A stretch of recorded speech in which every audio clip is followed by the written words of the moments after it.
Hi everyone, welcome to another episode of Economic Survey. So yes, we are done with the 11 chapters and today we are going to put an insight on 12th chapter, which is entirely related to your employment as well as skill development.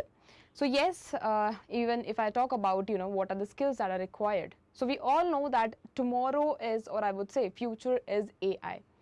So now in this particular survey, a lot many schemes, or you can say initiatives has been discussed in this particular survey by the government of India, in which it is being said that how government is trying to push our employment sector, and similarly what are the skills that are required to bring more of growth in tomorrow's economy. These are the many things which are associated with it. So yes, we'll see that what was the you can say condition pre-pandemic, and how revolutionary change has been there, what are the things which we've seen after the pandemic has been ended, and what government has basically learned, and what is the future basically.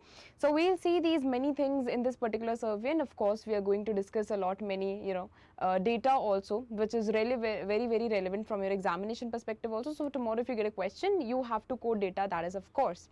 So you can just get data from here, and it becomes very important that whatever has been discussed in the economic survey, specifically a question can be asked. So it becomes very important, and just keep your eyes open. We'll see a lot many data that is covered in this particular survey, in this particular chapter. So yes, I'll keep you can say I'll keep taking the names of the the scheme that has been taken. I'll try to decode that as well, and similarly we'll see the data that is there in this particular chapter. So data key explanation is not required, but we'll see that what does this data is there, so what does it specify. So we'll see most of the things that are related to it, but before that, you can see this is a Telegram channel of the Oliveboard. And similarly, if you want to join my Telegram channel, if you want to connect to me, that is Economy with Payal. Economy with Payal, wherein I keep on posting related content that is related to current affairs, as well as the things which are important from your examination perspective. So of course, if you want, you can join it. The name is Economy with Payal. Now you can see the 12th chapter is entirely related to employment as well as skill development, existential priorities. So the word itself clarifies many of the things, that what is the priority, what is the existing priorities, what are the sectors on which we have to focus on. Now, when I talk about the historical sense, agriculture was the sector in which a lot of employment, or I would say a lot many people were engaged in. More than half of the population was just dependent on the agricultural sector only. But what is the need for future today? Of course, we all know that is digitalization as well as AI also. So now government is saying, this economic service says what are the steps that has been taken by the government of India to fill the gap as in whatever we are getting from the institutes, whatever knowledge we are getting from the institutes, and what industry demands exactly. There's a huge gap between it, and how we can reduce it. What steps has been taken by the government of India to reduce that also, and how what can be done, how private players can come more to bring more of employment. So these are the many things which are related to it, which are specifically related to employment as well as skills also. So how to improve the skills of an individual, how to increase the skills of youth also.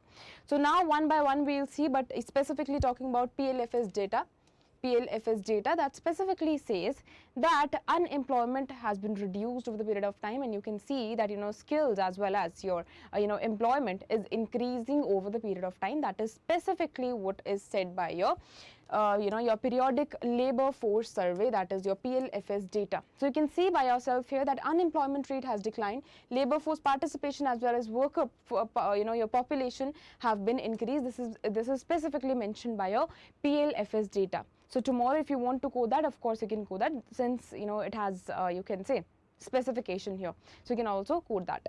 Now rest of the things are also just related to it, that we are focusing, or the results are that employment is increasing over the period of time, since a lot many schemes have been taken by the government of India, and government is highly prioritizing on what, on the privatization, on the involvement of the your investment, as well as the government has taken a lot many initiatives also.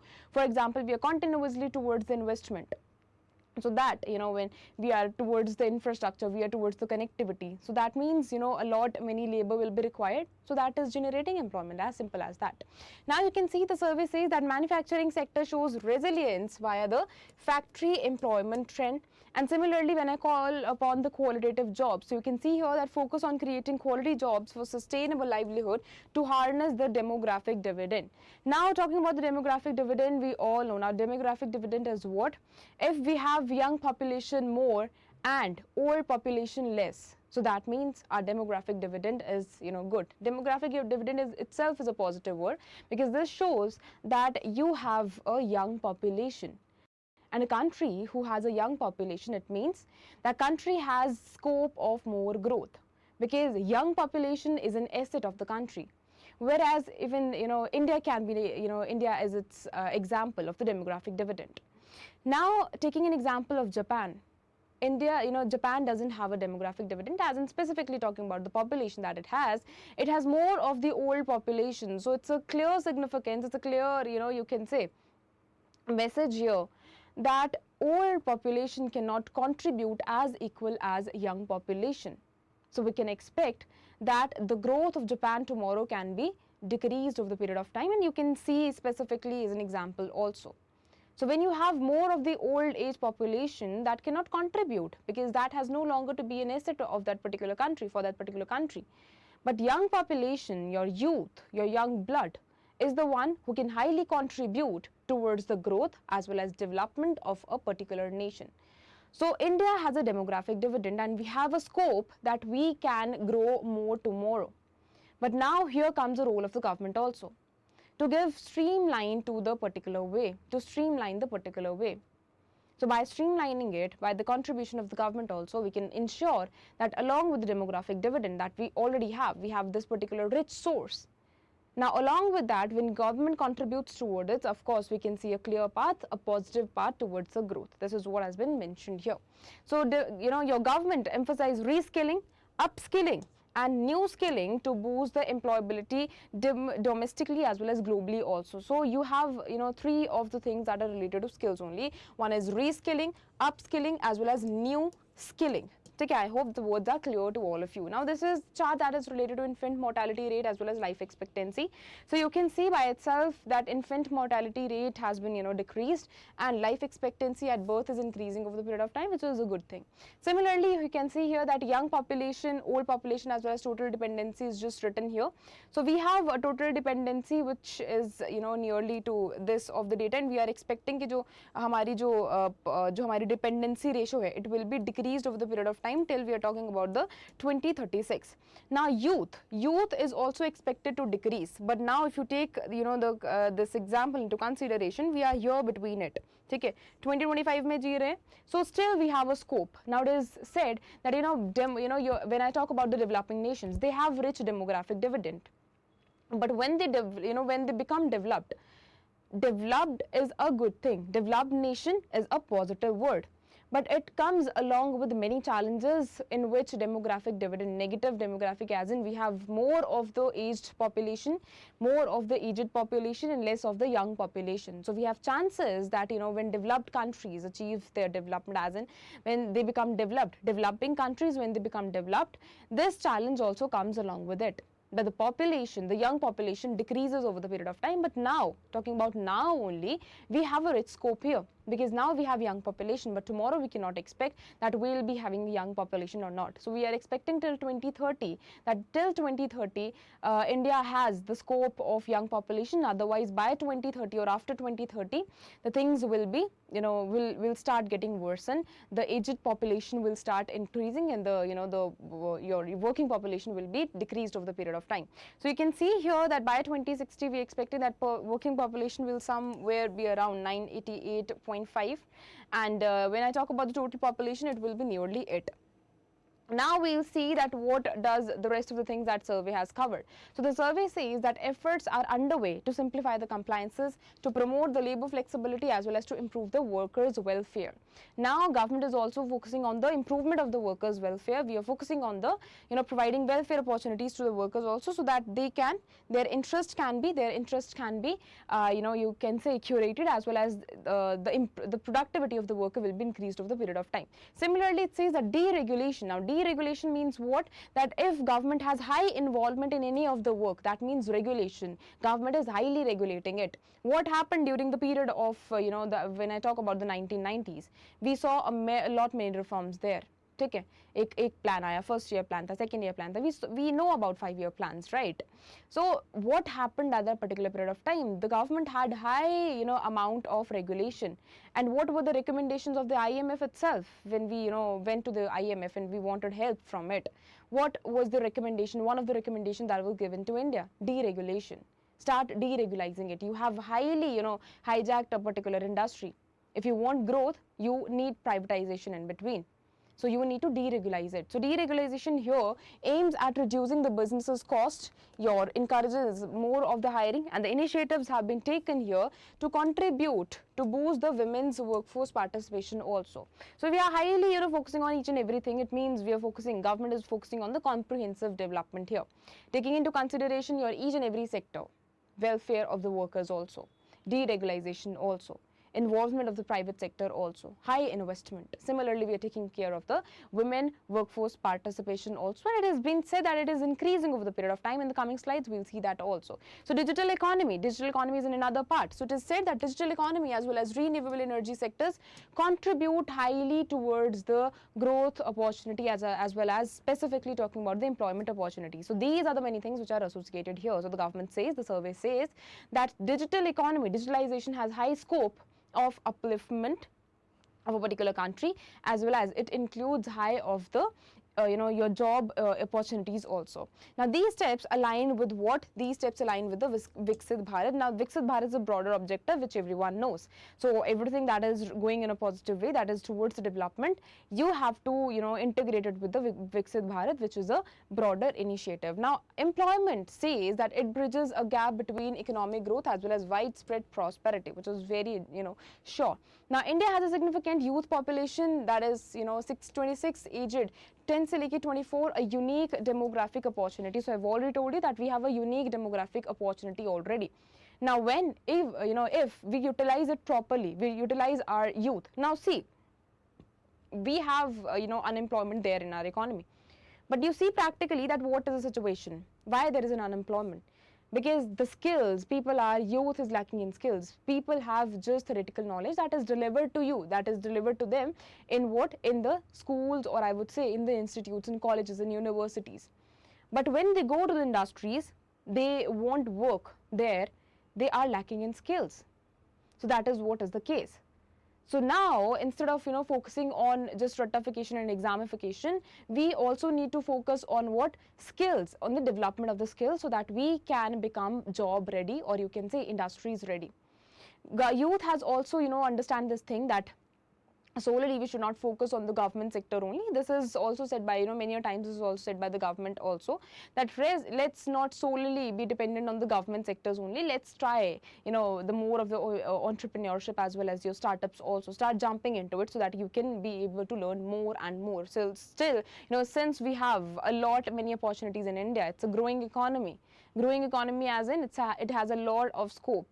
It has a lot of sectors which are still untouched, and if you touch that, of course, you can achieve a more of growth here. Now, as one of the youngest nations, India growth depends on the integrating this youth into the productive employment, and India moved from 10th to the 4th largest economy since 2015, which everyone knows here. Now, we have a youth median 28 years that offers a growth to a particular country. Now the economic survey 2023 says, now we are also focusing on the declining ratio from right of 64.6%, 11 ka case hai, and we have now 55.7%, which boosts the demographic advantage. Now according to the economic survey 2023-24, you can see that India must create 78.5 lakh non-farming jobs annually till 2030. This is the particular you can say target here. Now when I talk about the employment trends as well as recovery, so it is said that post pandemic we have a recovery here. We have jumped onto the lot of opportunities. Prior to that we were stick onto the traditional the purposes only, but now we have a lot many things that are included here. One is your work from home. Usse pehle hardly anyone was able to see their work from home, but now we have a lot of flexibility here, which gives a boost to employer also. Now, considering a situation that, a particular woman is working in an industry and, she won't be able to come to the office.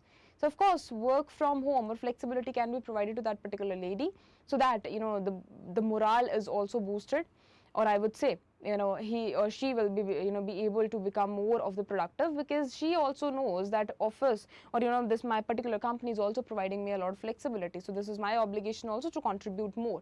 So the more you take care of your employees, the employees will contribute more, the productivity of that particular company will be increased, and of course it will result in the increase or growth of a particular nation also. So unemployment rate for age 15 plus has been declined right from 6% to 3.2%.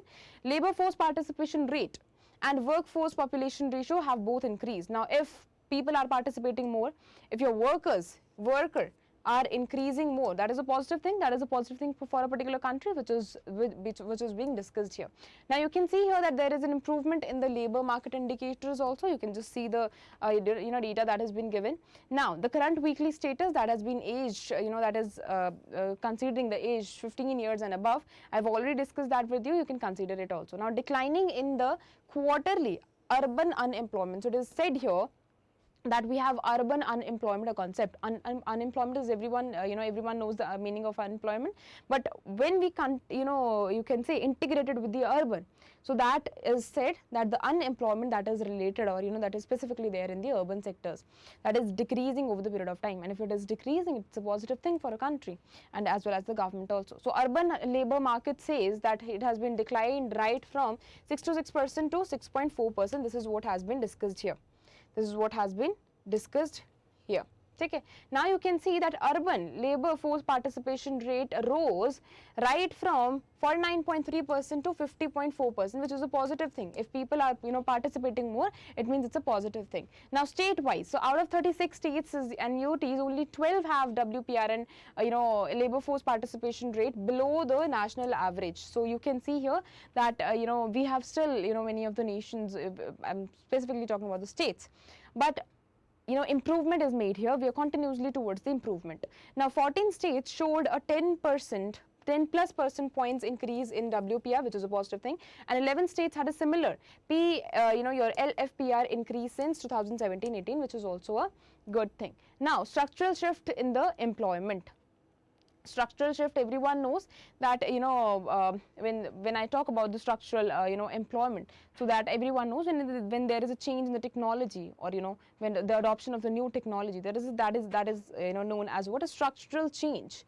That before that, before the green revolution, people were just dependent on the animals for the agricultural practices. When mechanization of agriculture was there, people then shifted using to they started shifting towards the use of tractors and etc. So there is a shift in the technology. Now we are towards the AI. So there is a shift in the technology, and employment will go along with it. That is called a structural employment. So you can see that share of self-employed rose from 52.2% to 58.4% right in the year of 2023-24. Now share of salaried workers slightly fell from 22.8% and 21.1%, stabilizing since the 2020-21. Now casual labor has been declined also.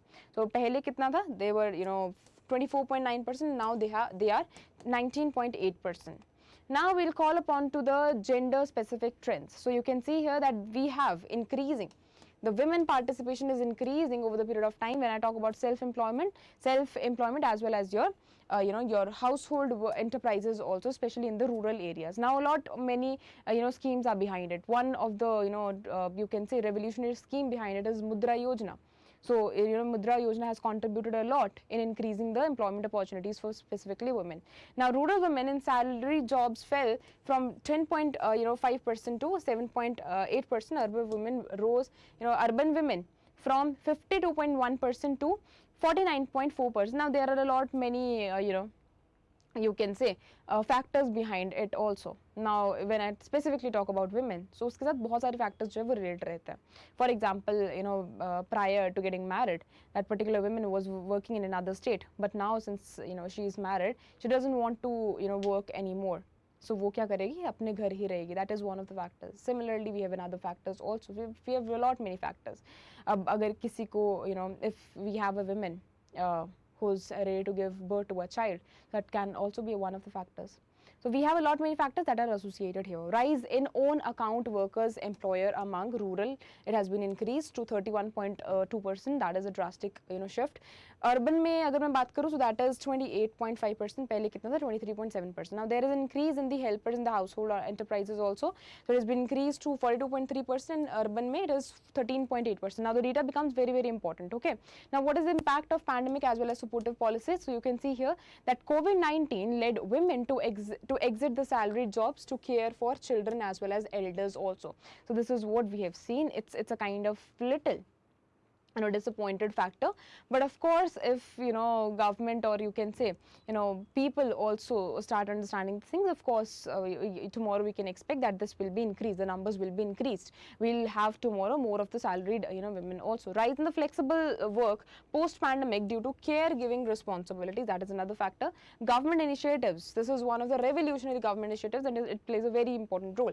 Now on 8th of April it has completed its 10 years. That is also a reason it becomes very, very important to understand. Skill, Startup India. Startup India is also very important because this was in news a few days back. Now it has fostered what? Your entrepreneurship, skill training as well as self-reliant livelihood also. Now we have positive trends in female labor force participation ratio. So it shows that it has been increased, female participation has been increased right in rural as well as urban areas also. Now it shows that there is an improved survey capture of unpaid work has partly contributed to higher female labor force participation ratio. Now we have NRLM, which is your National Rural Livelihood Mission. So, and skilling also, along with skilling, the initiatives have empowered the women's collectives, improving the access to credit and livelihoods. Now, entrepreneurship promotion is the one by the government is also boosting the women's workforce participation. Okay, this is what has been mentioned here. Now, here are a lot many initiatives to boost the female entrepreneurship. So, I've already told you that Mudra is the one. This is specifically for you can say bringing more of the improvement in the women entrepreneurship, so you can go through it also. Okay. Now we have a Sankalp also, in which a lot many initiatives are associated here, so you can just go through it also. Now we have insights from the rural survey, married women 25 से लेके 45 years तक. So you can see here that survey focused on financially weaker women receiving self-help group loans. So they have specifically focused on this particular area. Now it says that 34% of the surveyed women engaged in paid work, rising to 46% in the poorer households. So when I talk about the poor households, the salaried women, there is an increase in the salaried women. But when I talk about the case of urban as well as rural, so there is a decrease there, and people are, women are becoming more of the self-employed rather than, being paid.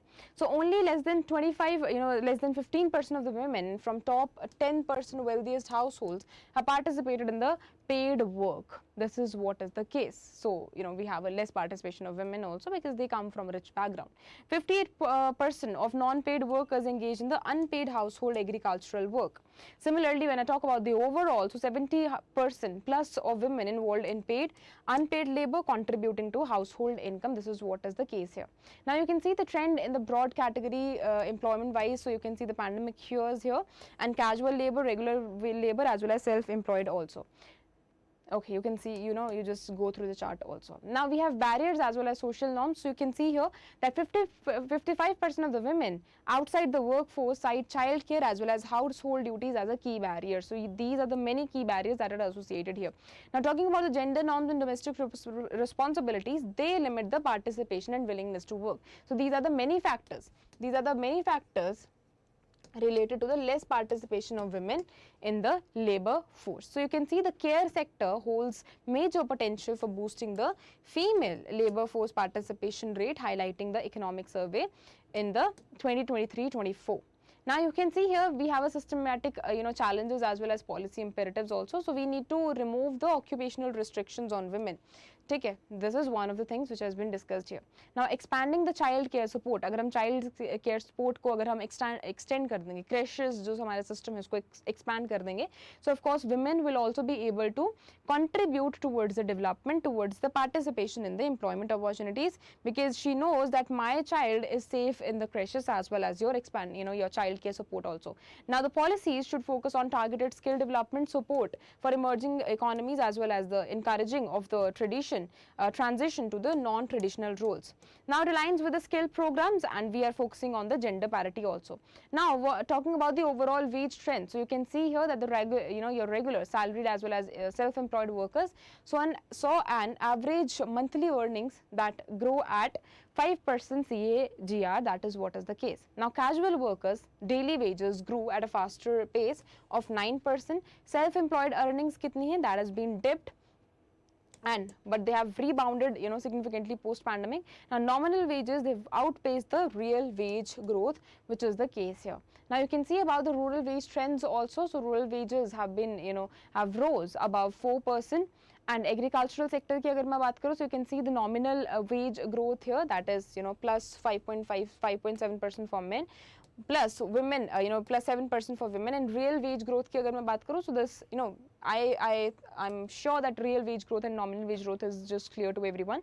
Real wage growth shows what it is inflation adjusted, and nominal wage rates are not inflation adjusted. So when I talk about real wage growth, so men there is an increase of 0.6% and 1.8% rise in women. Now you can see about the non-agricultural sector. So nominal wage growth ki baat karu, so there is a rise of 5.5%, 7.9%, 0.4% and 2.6%. So now we have ASUSE 2023-24 key findings. So you can see that average emoluments per your hired worker rose by 13%. And specifically talking about manufacturing sector, so it led the growth with 16.1% increase in average emoluments. This is what is the case here. Now what is its implication? So it says that if there is a rise in the wages, of course, agar income zyada ho jayegi, I'm sure that everyone knows that income consists of Y in economics particularly. If there is rise in the income, of course, living standard will also be increased. And when living standard is increased, of course, morale will also be increased. So the employer will contribute more. Productivity bhi increase hogi, and when productivity is increased, of course, demand will also be increased, and further investment and savings will also be increased. Okay? And we'll see that we will be able to invest further. This is how the chart goes.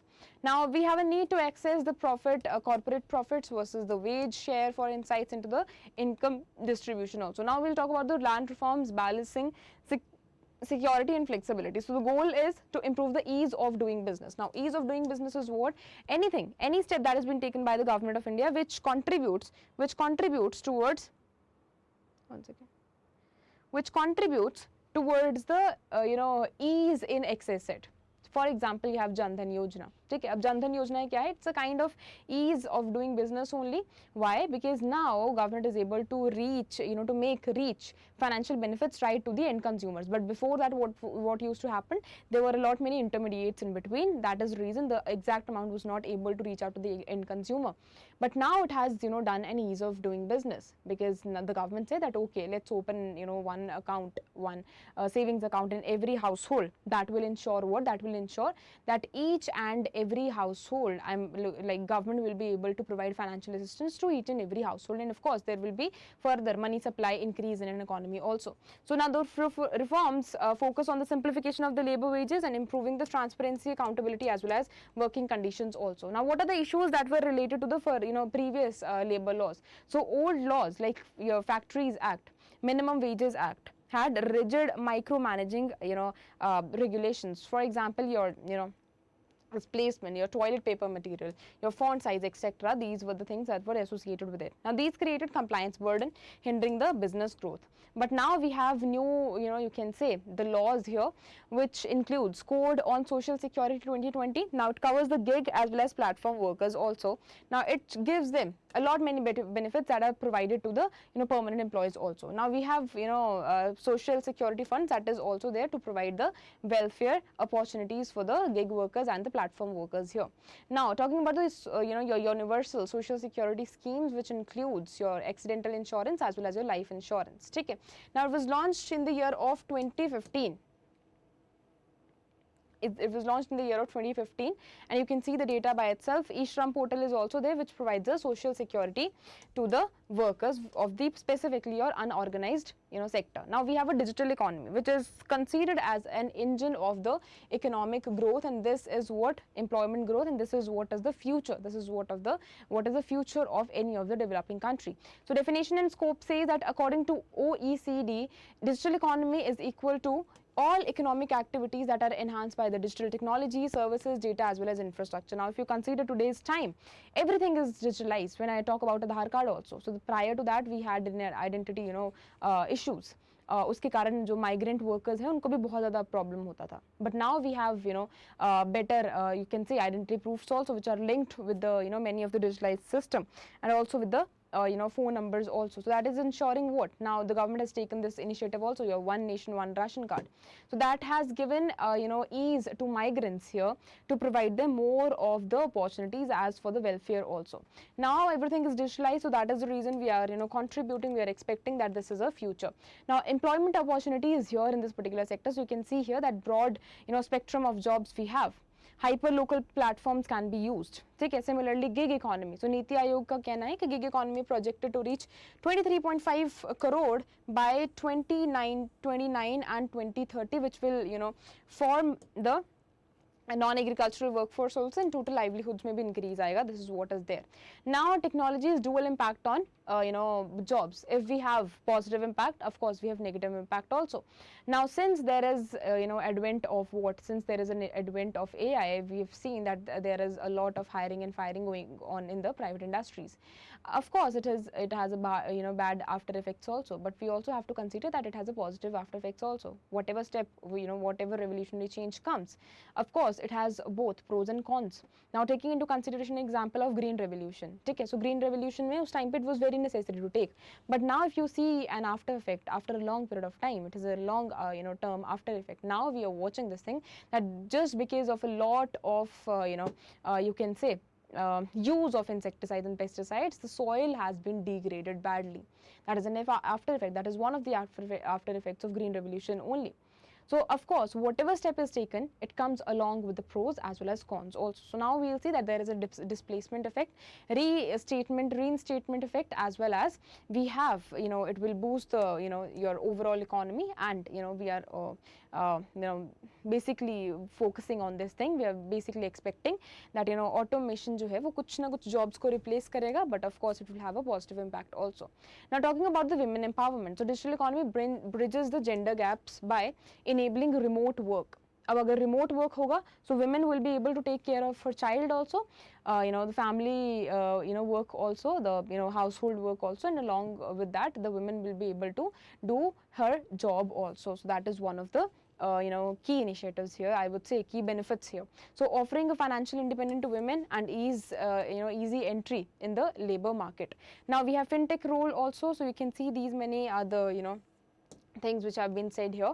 Now policy imperatives. So the benefits of digitalization on jobs vary across industries. Now policies must mitigate job losses due to automation, promote the skill development, and focus on the inclusive digital transformation, and not specifically in the one sector only.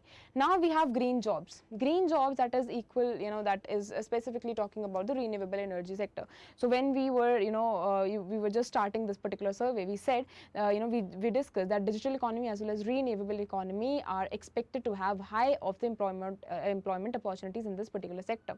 So we are done with the digital economy. We have seen that how digital economy is, worth in contributing towards the upliftment of the your employment opportunities. Now we'll come on to the renewable energy, that is called as what? Your green economy.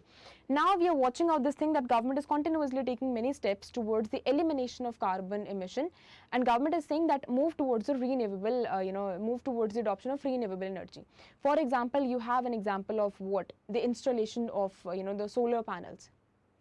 That is one of the schemes that has been taken by the government of India, in which government is saying, the government is saying that we'll provide you subsidy, but you start shifting towards this renewable energy, adoption of renewable energy. Similarly, we have EVs. So government is continuously, going with the public transport, making public transport into EVs, so that we have less pollution, less carbon emission, and we can move towards the adoption of renewable energy. These are the many initiatives that have been taken. Now you can see here that climate change mitigation through green technologies and clean energy is expected to generate substantial employment opportunities. So according as per your IRENA 2024, India had 1.02 million jobs in the renewable energy sector in 2023. Hydropower is the one which contributes largest with the 4.53 lakh jobs, 20% of the global total, second only to China. So this is a complete opportunity for our India, and we must know how to take benefit of it. Now women empowerment through green energy jobs, you can see here that the renewable sector is creating inclusive job opportunities, especially for women in the traditionally male dominant industries. Now one case study here is solar urja lamps in Dangapur, that is in Rajasthan. So tribal self-care groups are there, specifically taking care of women, trained as solar entrepreneurs. Now the outcome was that 83 women were employed, and 5 solar shops were set up, and rest of the things are here, which have said that 5 to 10,000 were their monthly income. Now another case study we have is GEAPP India and your National Rural Livelihood Mission. So goal was that we need to solarize your 50,000 of women enterprises by 2025 and 5 lakh by 2030. Now addressing the climate change vulnerability link. So you can see here that the women in rural and low income households are disproportionately affected by the climate change and disasters, and we need to bring improvement here. So we are enabling, we are focusing on specifically towards the agriculture, home-based work, as well as MSMEs also. But now we have few of the challenges which are associated here. One is your gender bias tools, high technology cost, complex credit system, as well as geographical and social mobility limitations also, which are associated with it. Now the solutions towards the decentralized renewable energy. So offering them scalable, low cost energy solutions. Now you can use cases span across what? Farming, food processing, dairy, poultry and fishes, textiles, handicrafts and micro enterprises also.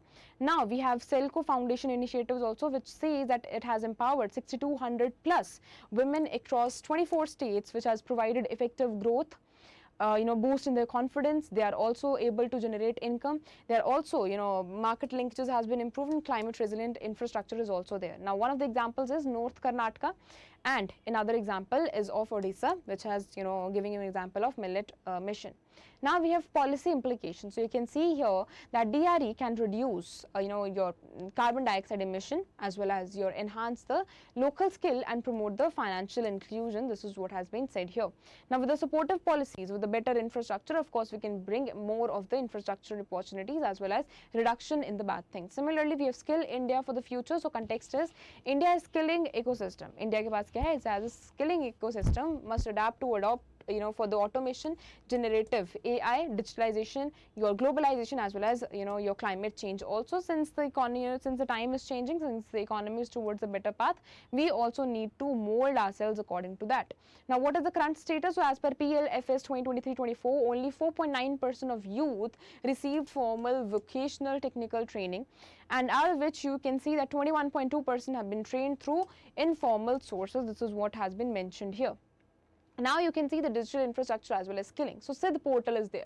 SID portal ensures that it has been launched to democratize your access to skill development. Now it offers the industry aligned courses, and it uses a dual training system, which includes both your theoretical concept as well as practical things also, which will make youth tomorrow industry ready, or I would say job ready. Now what are the emerging needs? सबसे पहले तो technology को adopt करना. We need to tell our youth that you also need to focus towards the skill enhancement. Technology के बारे में उनको बताना. Quantum computing is the next future, so we need to tell them. AI is the next future, we need to tell them about that. So theory along with the practical thing, this is what we have to focus on. Now we have a strategic intervention that is required. So industry academia collaboration is the one. Continuous skill development, flexible learning models, incorporation of new age tech skills like your generative AI, big data analytics, as well as sustainability. And along with that, we have to take care of our gender also. Now what is the role of education as well as new education policy? 2020. So this is a very crucial, this is a very important part from an examination perspective.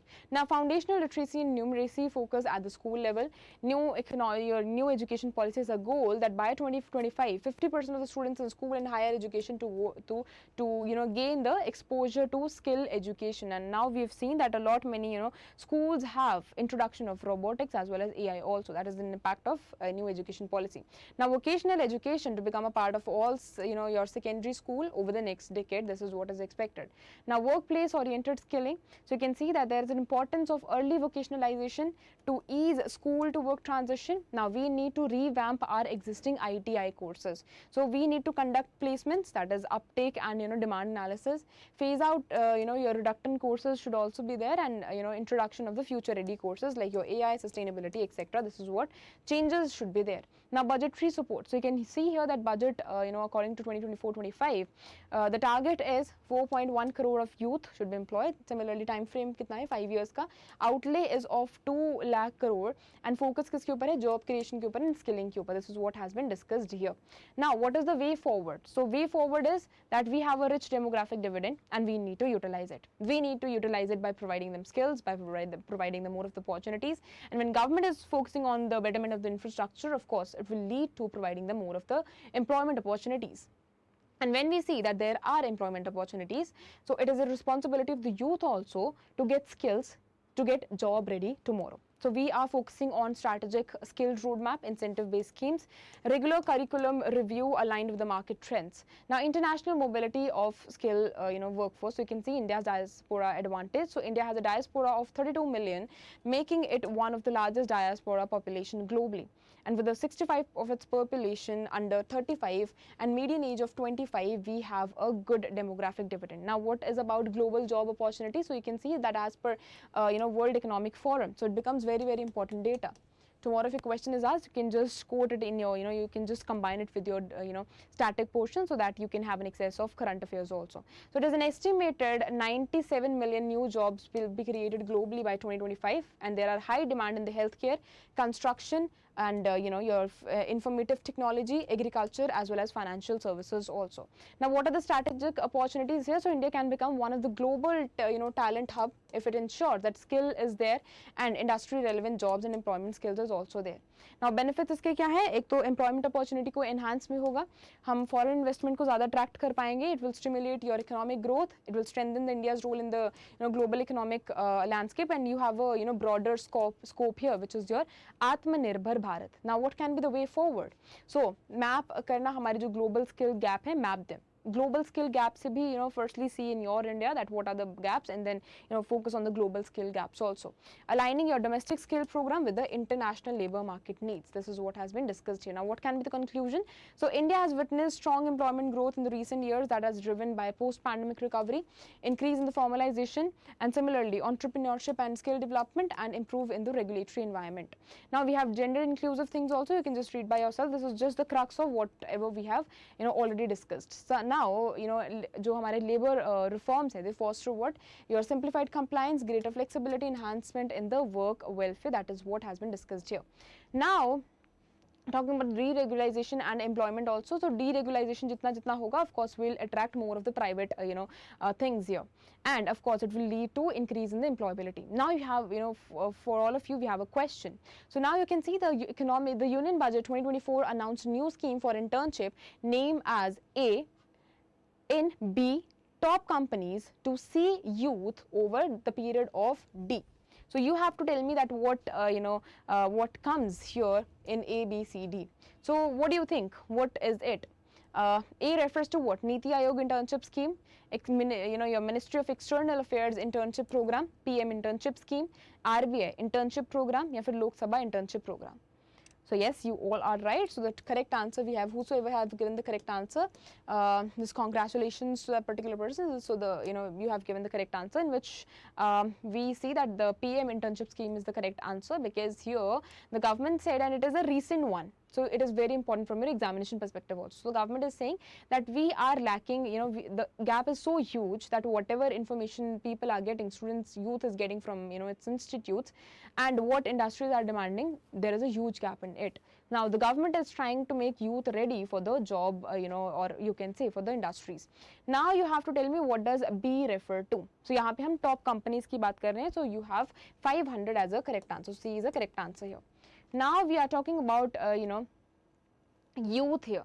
So agenda क्या है government का, that we want to employ 1 crore of youth here. Employ as in we want to provide internship to 1 crore of youth here. Now over the period of what? Over the period of now you have a set criteria here that over the period of 5 years, we have to provide them internship opportunities here. Now that is it. This is the end of our chapter 12. I hope you are able to know that what is tomorrow, what is the future. Now you can also, taking an insights from this particular survey, you can also see that where my time should be devoted to. What is the future tomorrow? Where can I expect, in which types of skills I should invest in, so that tomorrow I can get future ready as well as industry ready also.